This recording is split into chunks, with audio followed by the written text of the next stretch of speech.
Tom, it's great to chat. We know it's been a really busy pre-season so far. How have things been operating behind the scenes? Yeah, as you say, it's been really busy, lots going on.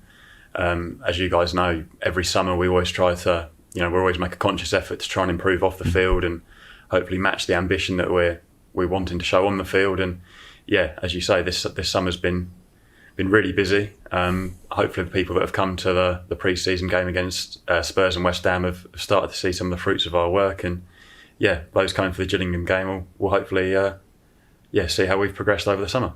And it's been great to see fans back in the ticket office to pick up tickets for the first few games, and also season tickets where it's been a great uptake. Yeah, no, season tickets, we've been really pleased. So far we're 21% up on last season's sales, and then compared to the 19-20 season, which is a bit more sort of in terms of a normal season, we're already level with the amount we sold just after the end of the early bird period. So yeah, we're really happy with how they've gone.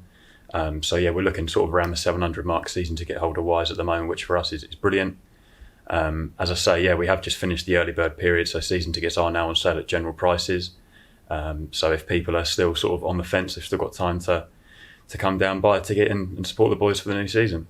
And we were lucky, obviously, to announce our home and away kit earlier on this month, and sales for that have been great too. Yeah, so we went on sale with the kits on Saturday against Spurs in the D Durrant truck. And as you say, yeah, sales for that were really good as well. We matched on our opening day, bearing in mind that it was just a match kit on sale on Saturday.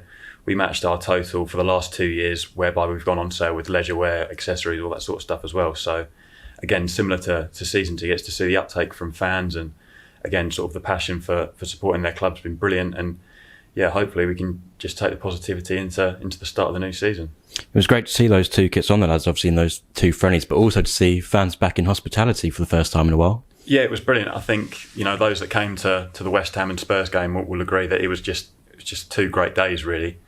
As you mentioned with the hospitality, that's something that we've decided to take back in-house this season, along with the catering and the tea bars. So, it's something that we've learned over the last sort of couple of years working with, the great contractors we've had in. Tilgate Bakery were brilliant, still offering us assistance now where needed. So, obviously thank you for them for their work in the past. But, we think we're now at a stage whereby we can take that on internally and look to progress. So, as I say, yeah, we've got that with hospitality upstairs in the Maywood Baxter.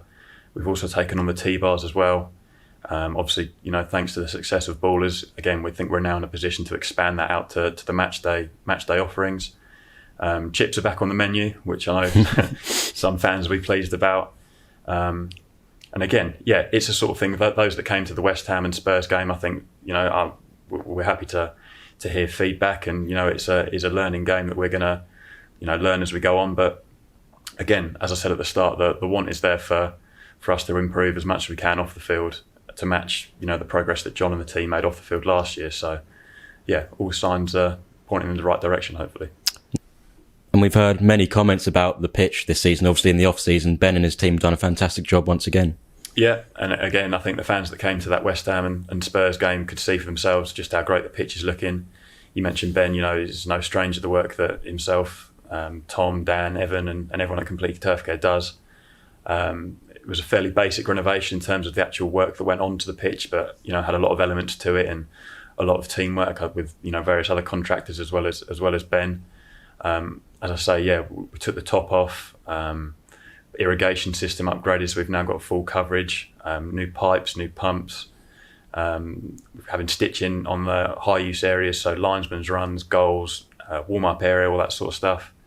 And then we've also got some grow lights for next season. So, when we get to the winter months where the weather's maybe not as great as it is now, that should help out Ben. So, yeah, got to outline the contribution made by Brighton women to the pitch. Obviously, they'll be here again next season. But apart from that, again, all the work on the pitch is all down to Ben and his care for detail. And as I say, everyone at Complete Turf Care. And there's also been a lot of work kind of around the pitch, making sure that the stands are back clean again. We haven't had fans back for so long. Yeah. How's that been going? Yeah, again, I think, we've done a lot of remedial work this year, a lot of decoration to, fundamentally make it a stadium that people can be proud to call, their home and our stadium. We've had branding done on both the north and the south terraces with one new sponsorship deal and one new renewal. obviously the KRL North Terrace, and then what will now be known as the Ryan Canter Club South Stand. And then aside from that, there's been various sort of decorations we've put around the club promoting, the kit, various things like that. We've got a new Devil's Den that should hopefully be up and running by the end of the month. Lots of little improvements that, again, hopefully fans that haven't been back yet will see from the Gillingham game and can see that, I think for probably the first time in a very long time, I certainly think it's a ground that we can be proud of. And I think a lot of fans have also been asking about improvements within the community and fan engagement. What have the club been doing in the off-season to build that up? Yeah, so obviously ever since fans have been away from the grounds, there's been a conscious effort that once fans are back, we almost want to capitalise on the fact that people haven't been able to get in. And, with the success of the Euros with England, I think it really sort of captured the imagination of football fans across the country, really. So, we're working with our community foundation, with Darren, Kaylee, Ian and all the team down there. We've got a few initiatives that will be coming out hopefully in the next coming weeks regarding sort of the youth teams that we've got here, match ticket initiatives, all that sort of thing. And then, looking at just working general more closely with our community foundation with all the great programs they do, tackling loneliness, which has been massive over this COVID pandemic. And as you say, just trying to reach out more into the Crawley community, really. We know the players have returned to Horsham Football Club for the main training base again this season and for the next. How did that deal come about? Yeah, so we're going to be at Horsham for the next 2 seasons. I think as we put in the announcement, obviously long term, we want a training base that we can call ours and a home. Equally, with where we're at the moment in this moment in time, Horsham's sort of the perfect facility for us at the moment. Obviously it's a new facility, so there's all that goes with that. And the geography of Horsham works well for, the players that are sort of up more towards London and travelling down. So, you guys are up there often, and it's a nice facility. It's a nice part of the country. And, for us, it works really well. So, going to be there for the next 2 seasons. And commercially this season, there's been some changes too. We've welcomed in Keith and Alex. How's it been working with them so far? Yeah, no, Keith and Alex have been brilliant. Really, really excited to build on the good work that Joe had already, put into the club. As we've seen already, we've had various renewals, various new businesses coming in, and working closely with them. I know they've got a lot of plans in the pipeline for the upcoming season, both sort of commercially, fan engagement wise, and just a general passion for the club, really, to, as I've said before, hopefully really try and move the club off the field. We know there's been many questions raised on the topic of the scoreboard. What's the update in that department? Yeah, and rightly so. That we've always got a lot of questions about what's happening with the scoreboard, and being blunt, it's been put on the back burner over the course of the COVID pandemic. Whilst we're really keen to get it up internally, I think everyone can probably appreciate that. The scoreboard's almost acts as the sprinkles on top of the ice cream. And again, being blunt, the last sort of 12, 14, 16 months has been all about making sure that ice cream doesn't melt and that we've still got a club. Touch wood, now that it looks like we're coming out the other side of the COVID pandemic, it's come right back to the forefront, and we're really pushing to get it up as soon as possible. So as the latest, obviously to give people a timeline, we had the original location on top of the North Stand. We had all the applications in place for that, all the planning and regulations, all that sort of stuff, and then we had to move that location at the final hurdle based on some Football League regulations. So obviously owing to the fact that we're not in a 90,000 seater stadium like Wembley, having this massive scoreboard right behind the goal, for example, when someone's taken a penalty, could have been deemed to have been off-putting. So whilst it was frustrating that we had got fairly deep into that process, what we didn't want to do was install it just to then have to have sort of aspects of it curbed on a match day of having it switched off if someone's taken a penalty, or worst case scenario paying for the install just to have it moved. That meant that with the new location that's now going to be in the northeast corner, we had to undertake a new feasibility study. So getting down into getting the manhole covers up and the drains to see what was underneath the stadium, the power around in that corner. Again, with where it's going to be, it's fairly close proximity wise to the floodlights. There was all the powering issues and the cabling that runs from that. So it's a really sort of thorough process. So from then on in, we then had to submit those plans to the local authority and our safety group. We've got approval on that based on various requirements. So we were able to proceed with the structural calculations to give fans an insight into what that entails. We're talking a big screen. It's not just it's not the scoreboard like we had of old. It's not just a sort of 50-inch TV slapped up on the wall. It's we've got to calculate wind bearings. That obviously has implications piling wise and going down into the ground. So, as I say, they're not excuses; they're facts of it's a big project that is undertaken. And for the last 12 months, it's been something that hasn't been deemed a necessity, and now we're back looking to crack on with it. So the club have now signed off on the revised budget plan. So we've started booking in contractors and going through our project managers, identity consultants who have been brilliant and haven't been working to a margin on the project at all. I feel that's important to note that, again, they've been doing it for the love of the club and for a want to, again, repeat myself, but progress the club forward. As I say, as part of that local authority and SAG sign-off previously, we had to appoint a second structural assessor just to verify the calculations that were made. So again, we were fairly far down the line with that. And then again, unfortunately, in the world that we live in, he unexpectedly passed away. So between the club and identity, we had to appoint a new assessor, so to speak. That is literally being verified as we speak. So hopefully in the next week or two, we're going to come out with a detailed plan of works, some sort of drawings of how the scoreboard can look.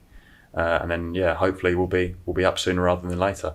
Obviously, it goes without saying that this project wouldn't be possible without the generosity shown by both Paul Hayward and Alan Porthouse in their donations toward the scoreboard. As I've mentioned throughout, again, it's another example of fundamentally two fans showing, a great passion and desire to see the club progress. So, as I say, as a club, we're forever grateful for the support they've shown. And again, without repeating myself, hopefully it'll be up sooner rather than later, and will be something for us all to enjoy. We discussed tickets earlier, but we've got one question on Twitter from Jamie who says, what is the reasoning in increasing the prices on pay on the day? So justification for that is that obviously in the recent years we've introduced the online ticketing portal. Whilst we try our best to not have queues on a match day, whether it be people buying on the day at the ticket cabin, all that sort of stuff, inevitably it does happen. So I suppose, the justification for that increase in price is basically just trying to channel our efficiency on a match day and trying to reduce those queues and so that we can operate as efficiently as possible, really. As I say, people still got the opportunity to purchase during the week if they can't come down to the ticket office over the phone. Equally, as I mentioned, the online portal. So, the justification for that is just, as I say, trying to increase our proficiency internally on a match day and making the experience as easy for everyone as possible.